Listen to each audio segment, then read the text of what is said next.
Assalamualaikum warahmatullahi wabarakatuh. Mari kita buka pembelajaran hari ini dengan bacaan Bismillahirrohmanirrohim.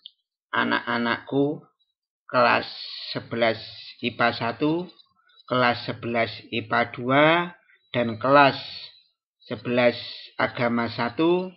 Hari ini pembelajaran kita adalah prakarya kewirausahaan, melanjutkan materi budidaya ikan konsumsi yang kemarin.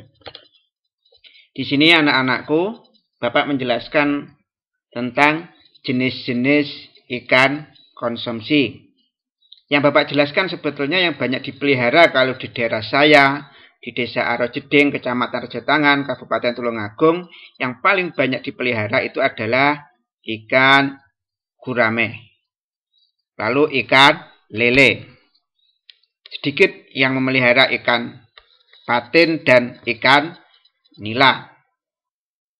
Nah, di sini mungkin apakah kalau sulit dipelihara, kemungkinan sehingga jarang tetangga-tetangga saya yang memelihara.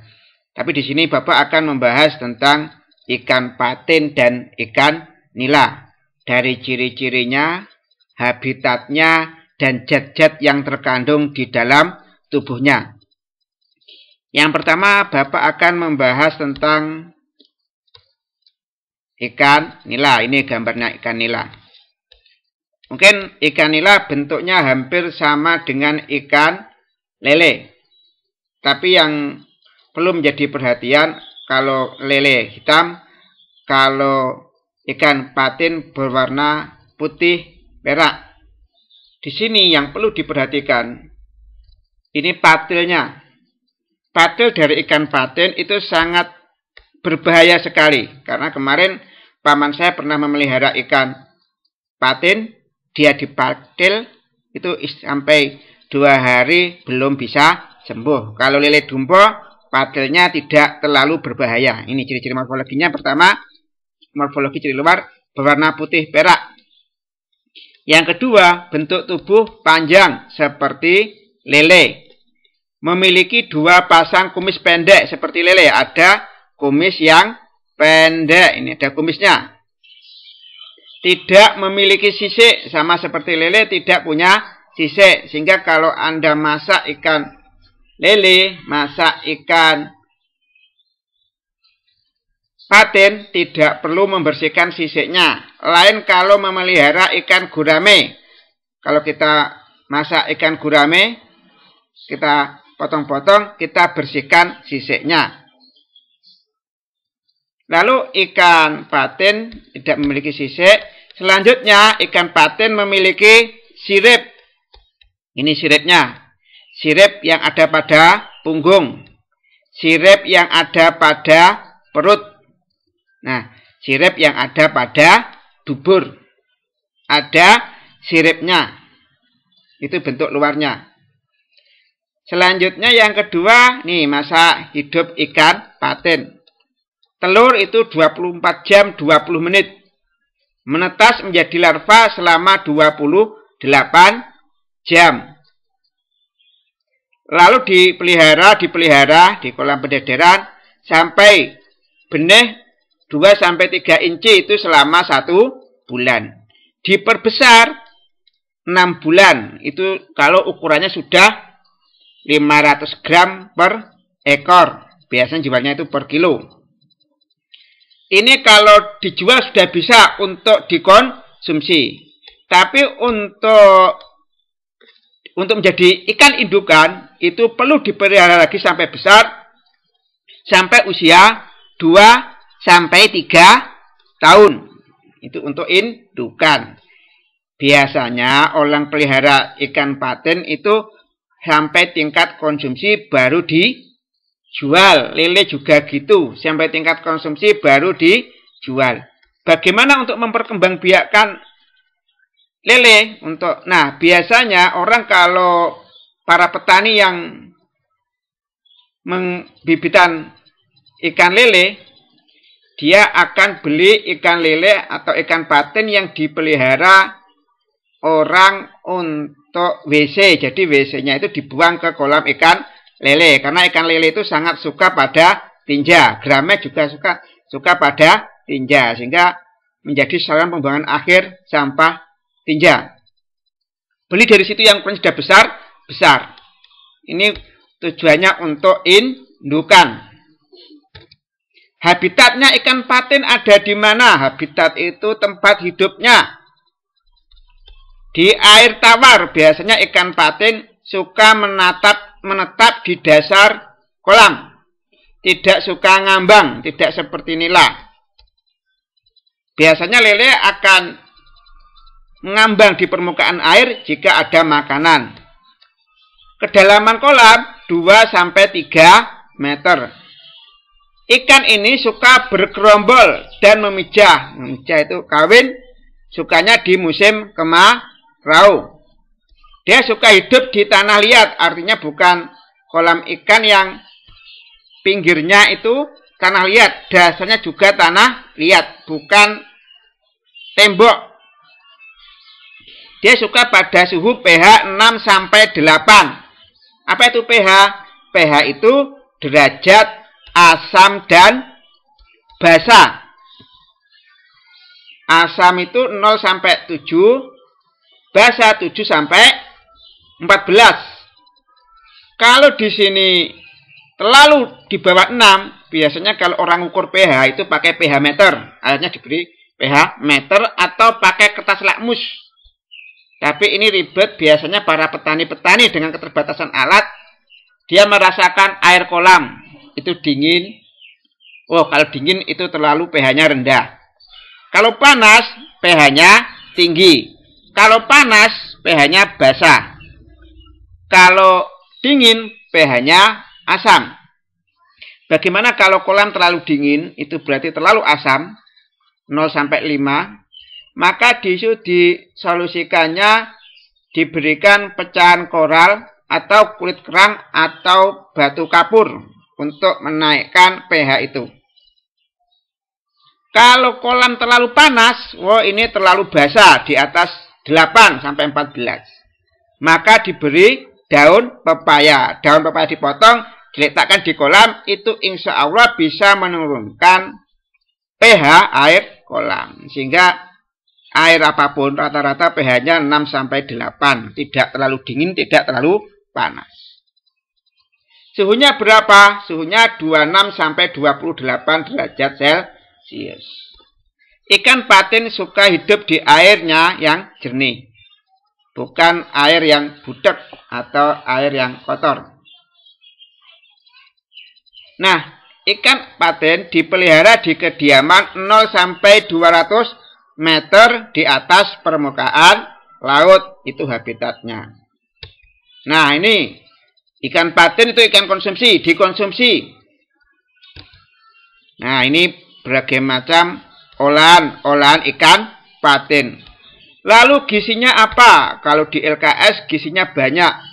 Cukup saya sebutkan 4 saja. Omega 3. Ikan patin mengandung omega 3 untuk perkembangan otak, saraf, serta penglihatan. Biar cerdas. Pernah lihat Laskar Pelangi? Ada seorang anak yang bernama Lintang. Anaknya orang miskin, anak nelayan, buruh nelayan. Tapi cerdas. Mengapa? Karena kemungkinan dia anak nelayan, makanan setiap hari ikan. Ikan itu banyak mengandung omega 3. Sehingga kalau memberikan susu pada bayi, dan anaknya cerdas, lihat kandungannya. Ada omega 3-nya atau tidak? Dalam ikan patin ada vitamin A, fungsinya untuk mencegah kebutaan. Ada vitamin D, fungsinya apa? Untuk pertumbuhan dan kekuatan tulang. Ada fosfor, untuk menyehatkan gigi anak. Nah, sehingga kalau makan, makanlah yang bergizi, yang banyak mengandung zat-zat yang bermanfaat bagi tubuh kita. Nah, selanjutnya ikan yang kedua adalah ikan nila. Ikan nila. Bagaimana ciri-ciri ikan nila? Tubuhnya bulat, pipih, dan agak tinggi. Nah, tubuhnya pipih, bulat, agak tinggi. tubuh berwarna keabu-abuan atau kehitaman, dan terdapat pita berwarna gelap yang belang. Ketika dewasa makin hilang pita-pita itu. Saya tunjukkan. Nah, kalau kita perhatikan, ini kan seperti gambar-gambar pita. Sehingga ikan nila kalau masih kecil itu bentuknya menarik sekali, bagus sekali. Tapi kalau sudah besar seperti ini, pita-pitanya sudah mulai menghilang. Sudah tidak indah lagi. Yang ketiga, memiliki sirip punggung. Ini sirip punggung. Ada yang lunak, ada yang keras. Sirip punggung ini berjumlah 11-15 jari lunak dan 16-17 jari tajam. Ada sirip ekor, ini berjumlah 7-12 buah. Memiliki, nah, ini sirip perut dan memiliki sirip dada.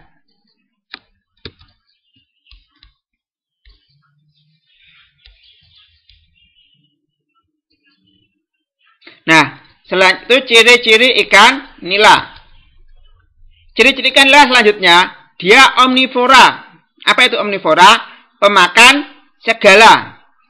Memakan semua tanaman dan hewan-hewan invertebrata. Apa itu hewan invertebrata? Hewan yang tidak bertulang belakang. Contohnya arthropoda, hewan yang kakinya berongga, udang, seperti itu. Lalu habitatnya, tempat hidup ikan nila di air tawar. Tapi ingat, ikan nila juga bisa hidup di air payau. Air campuran antara air laut, air tawar.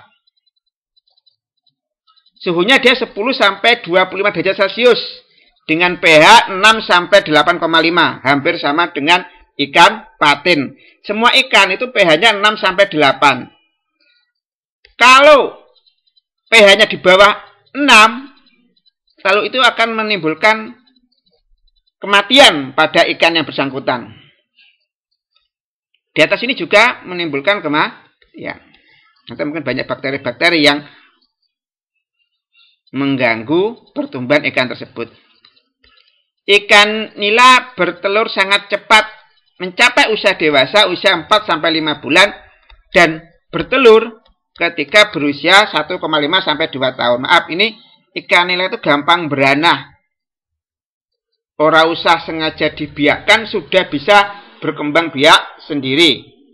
Sehingga hati-hati, ini pengalaman, jangan mencampur atau berdekatan antara kolam gurame sama kolam nila. Ini pengalaman saya. Kalau terlalu berdekatan, kadang-kadang ada ikan nila lompat ke gurame, maka ikan nila itu cepat beranah, akhirnya sampai mengganggu keberadaan ikan gurame. Ini tantangannya memelihara ikan nila, itu dari pengalaman saya. Ketika kita memelihara ikan nila, maka gampang beranah, iwake cilik-cilik. Kalau diberi makan, maka yang besar-besar itu kalah. Akhirnya sulit untuk memanennya. Sehingga ini pengalaman saya pribadi, ketika ada pengalaman seperti itu, maka tidak lagi memelihara ikan nila. Sehingga mungkin ini yang menyebabkan banyak orang enggan untuk memelihara ikan nila. Kandungan ikan nila itu apa? Ya, kandungannya pertama protein, itu untuk pertumbuhan dan perbaikan sel-sel yang rusak. Orang kalau luka, sunat, banyak makan ikan nila, maka di situ akan memulihkan yang luka tadi. Fosfor untuk mencegah osteoporosis. Orang tua-tua bagus makan ikan nila. Osteoporosis adalah pengeroposan tulang. Mengandung selenium untuk mencegah kanker prostat dan kekebalan sel darah putih untuk melawan penyakit, melawan kuman. Prostat itu saluran pada laki-laki, pada saluran kencing. Ketika prostatnya membesar tidak terkendali, maka akan menghalangi jalannya urin. Maka biasanya ini terkena pada orang-orang yang sudah tua. Kalau kena kanker prostat, maka tidak bisa kencing. Ini yang berbahaya. Tapi biasanya ini menyerang orang-orang yang sudah sepuh. Apa perlu hilang prostat itu? Tidak perlu hilang. Kelenjar prostat itu perlu. Tapi nanti kalau ini nanti besarnya menghalangi saluran kencing, ini yang menyebabkan tidak bisa kencing. Itu ada pada setiap manusia. Biasanya ada operasi prostat. Kalau memang kelenjar prostatnya membesar. Lalu ikan nila sama kandungannya dengan ikan patin, mengandung omega 3. Untuk apa? Untuk kesehatan otak dan pinter. Ini keterangan tentang ikan nila, ikan patin. Semoga bermanfaat. Penutup pesan saya, dengan ilmu hidup jadi mudah. Dengan seni hidup menjadi indah. Dengan agama hidup jadi terarah. Mari kita tutup acara dengan bacaan hamdalah bersama-sama. Alhamdulillahirabbil alamin. Billahi taufiq wal hidayah. Wassalamualaikum warahmatullahi wabarakatuh.